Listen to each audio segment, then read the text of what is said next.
I want to put it to you further, Efia. In Africa, once you are married, your husband expects you to do the cooking. She laughed.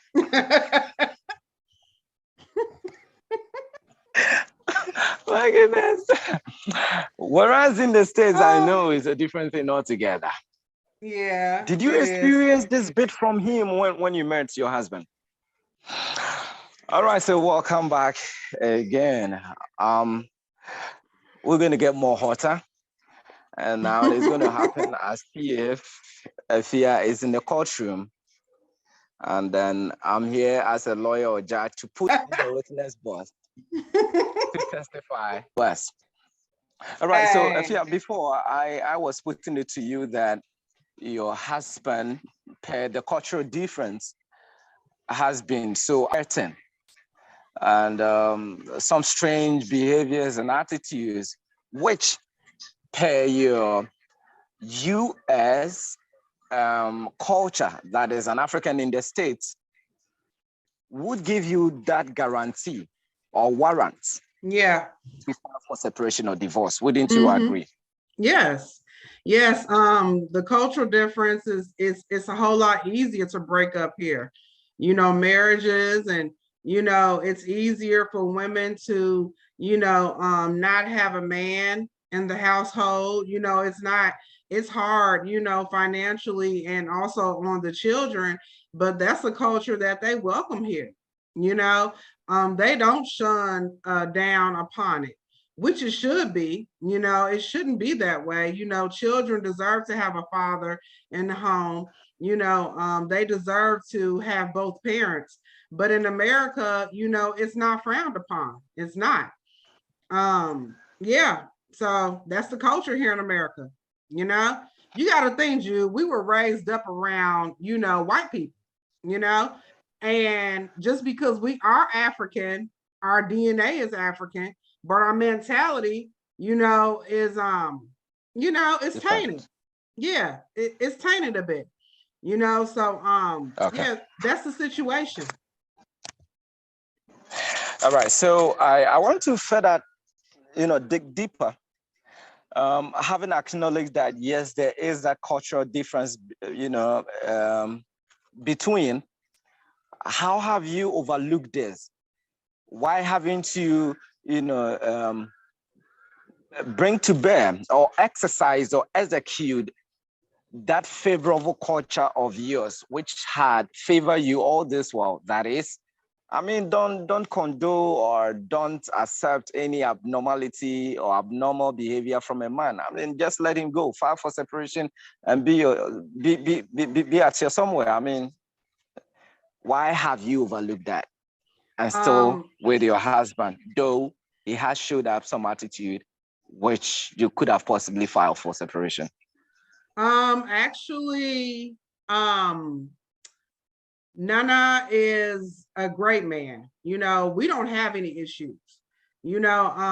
As far as like me wanting to separate from him, but I have been with men in the past, that have caused me to leave them because, of some issues and who they were, as far as, human beings.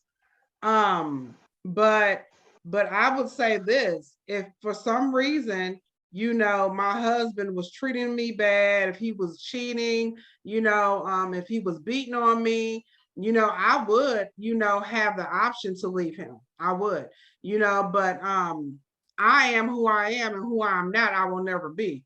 I'm a leader first, Jude. So if I see someone doing me a certain way, I will not tolerate it. And my husband, he knows that. He knows the type of person that I am. But he treats me like a queen, and we understand each other. He is my king and I'm his queen, so that's why I say, African Americans, we can learn a lot, from you all, as far as the tradition, as far as, the courtship, the marriage, even on how to present ourselves, you know, the modesty. You know, it's a lot that goes along with being an African, you know, and also being an African wife. You know, African men will not tolerate, you know, their wives, you know, being, you know, a certain way, you know, especially dressing promiscuous and, you know, basically, you know, using vulgar language, curse words, and, you know, just being wild. You know, that's not what they Okay. tolerate, you know, and that's not who I was anyway. You know, I was never that way anyway. I'm very reserved, you know, I'm very passionate, and I've always been a leader, you know. So but if some reason things did not work out, oh yeah. Okay.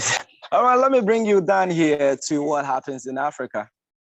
And here the family, both at the side of the woman or the man, will never, or these days they may, but before, they won't support, of whatever reason, for you to file for separation. Mm-hmm. I know it. They will I tell you, know. you know, Yeah. right. Yeah, Yeah. so Like these I are know some the of the culture. cultural differences. Yeah, exactly. Exactly. Good, good, Exactly. good. I want to put it to you further, Efia. You know, in Africa, once you are married, your husband expects you to do the cooking. She laughed.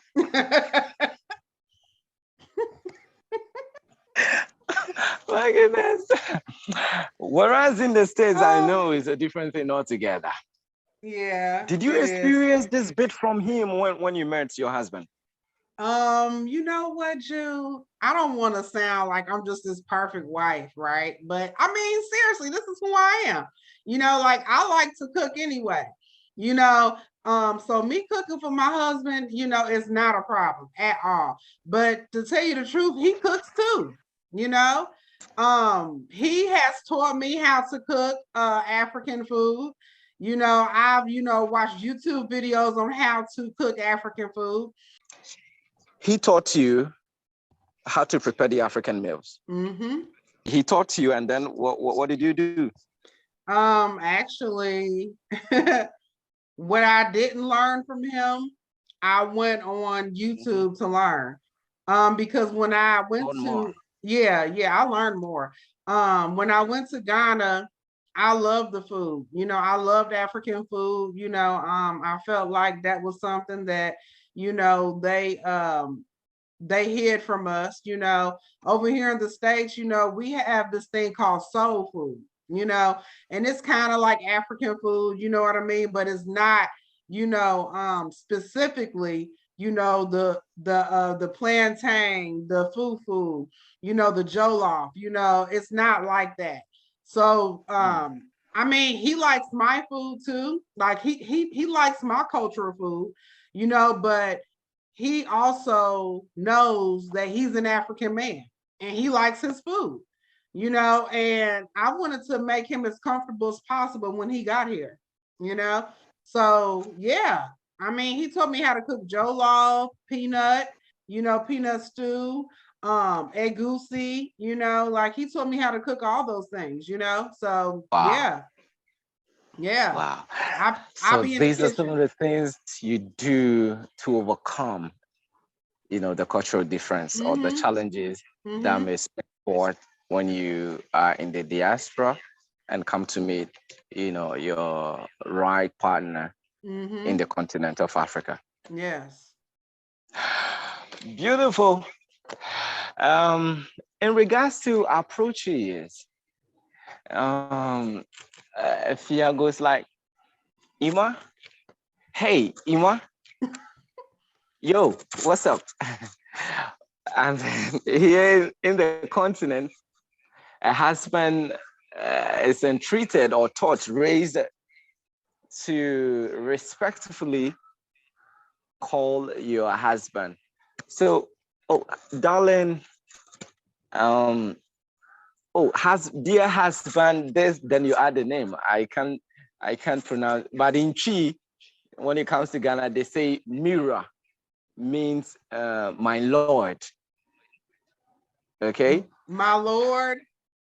Yes. Okay. Woo.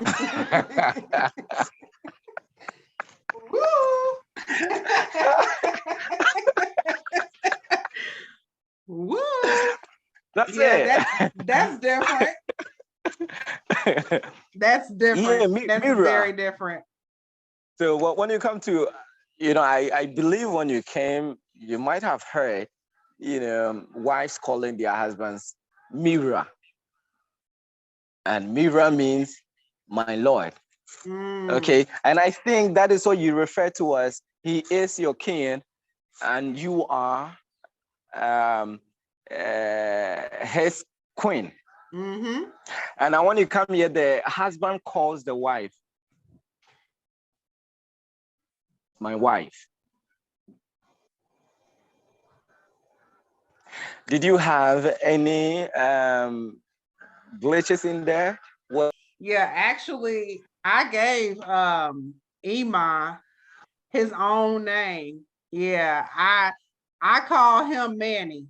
That's his name that I gave him when we first okay. started talking. I gave him the name Manny. Yeah, so Okay. that's what I call him. We call each other baby, we call each other don't laugh, but we call each other Pookie.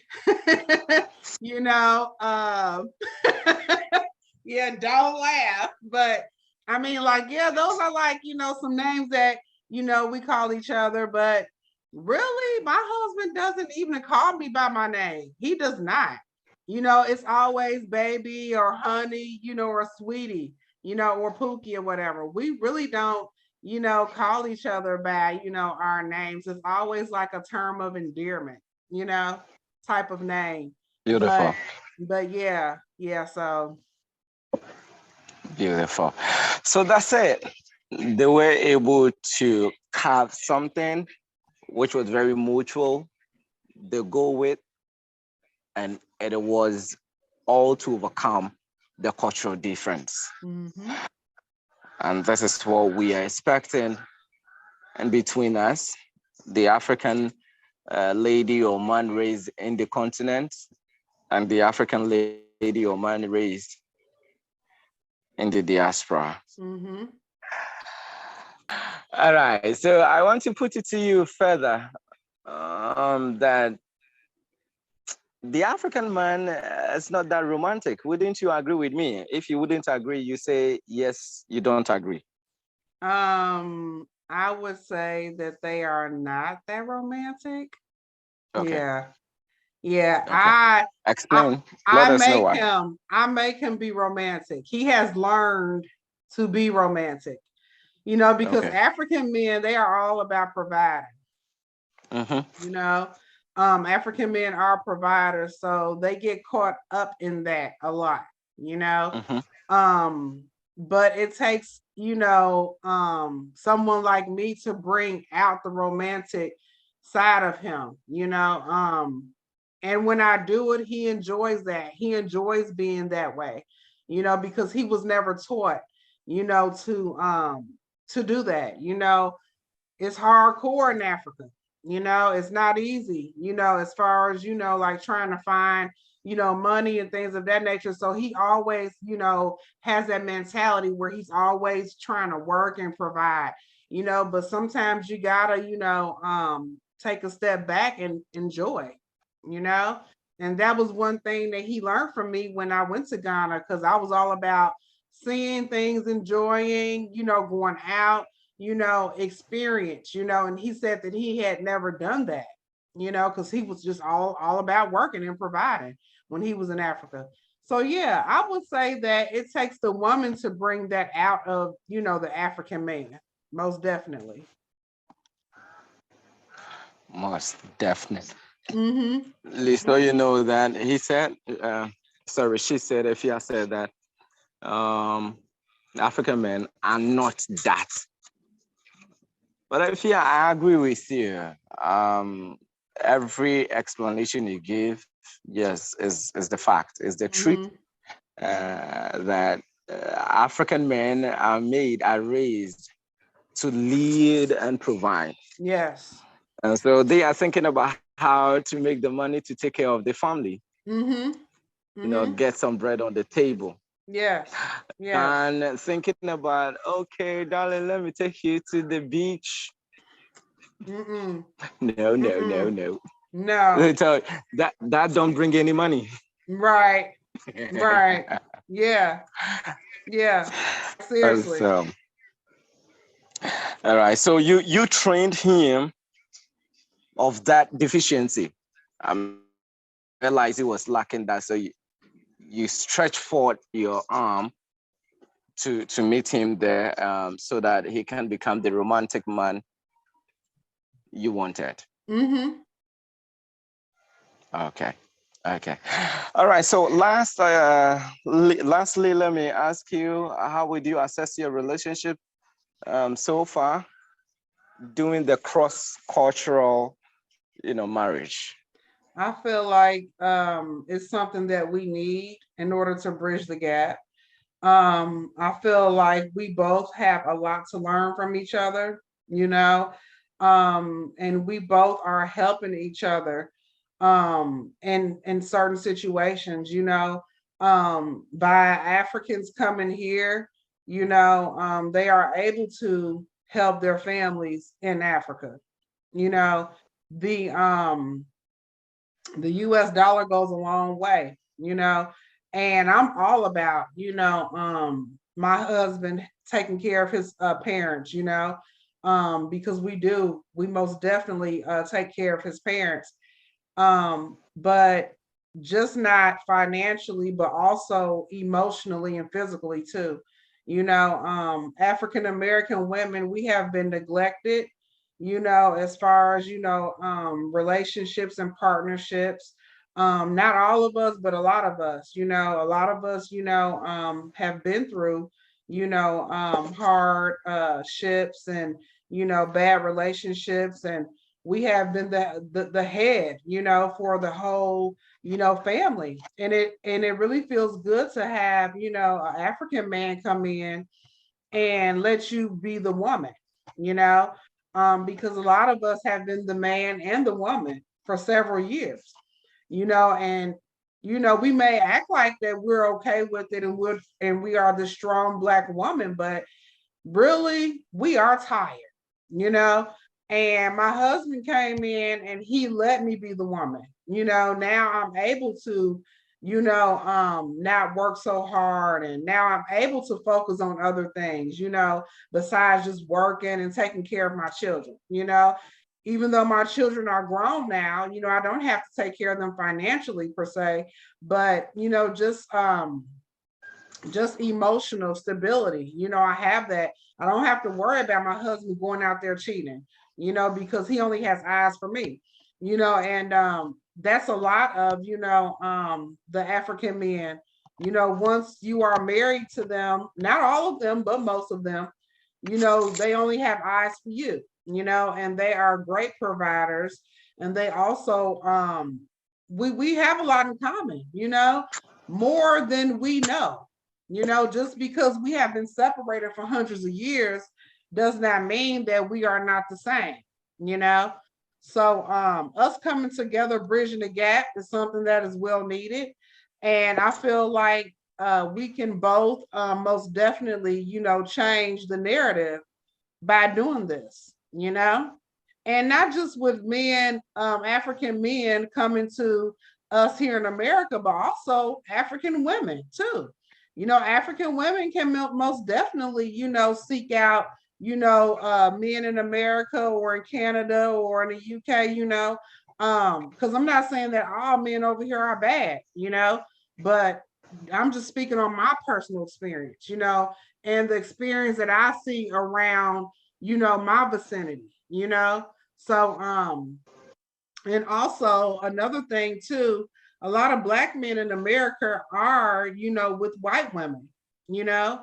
So that's Okay. another reason. Yeah, that's another reason, that black women in America, could most definitely gain something from dating an African man, because really, you know, the black man is a little scarce over here, because we are fighting for a man between white women, Asian women, Latino women. You know, the black man Oh. loves all of those women. The black Ah. man love they love them all. You know, so here we are as black women over here, you know, fighting over this man, and you know, he's not sorry, but he's not going to be faithful. You know, it's so easy Yeah, for the because the black man to. competition is tough. Oh yeah, oh yeah, and not only that, Jude, you got to think about the homosexuals too. You know, you got black men over That's here true. that are gay. You know, and they, you know, it's spread very thin over here. You know, so that's why you see so There are a many lot of African. men here. Yep, single men. You know, our fellow women out there. Yes, you can come here for them. We need y'all. Myself, I'm very single, so you can come for me. Oh, y'all hear it? He's single. Y'all hear it? Oh my goodness. He's single. Hey, I want to promote something of mine, if you don't mind. I have a singles and I have a lovers platform. It's called In the Name of African Love, where we promote diaspora and African singles and couples to, you know, mingle and, you know, gain relationships with each other. We have some success stories in the group. You know, there has been people that have, you know, most definitely met their king or their queen in that group. We're working on 700 members. So I will add you to that platform. And I also have created a journal for the wedding planning for someone that's getting married. It's called Kingdom Marriage. So yeah, there it is. And this is basically a marriage journal for people that are getting married. So you have the guest list on here. It's a guest list planner.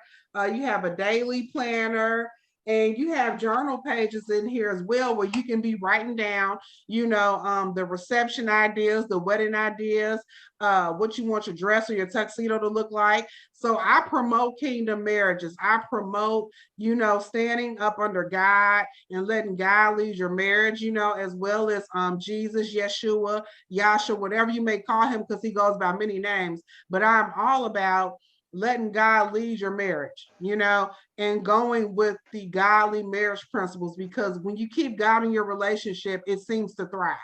You know, you take God out, you let the devil come in and corrupt things, you know. So yeah. If you want to, you most definitely join my platform, you can. But you know, Jude, you're a great catch. I don't even see why you're single, brother.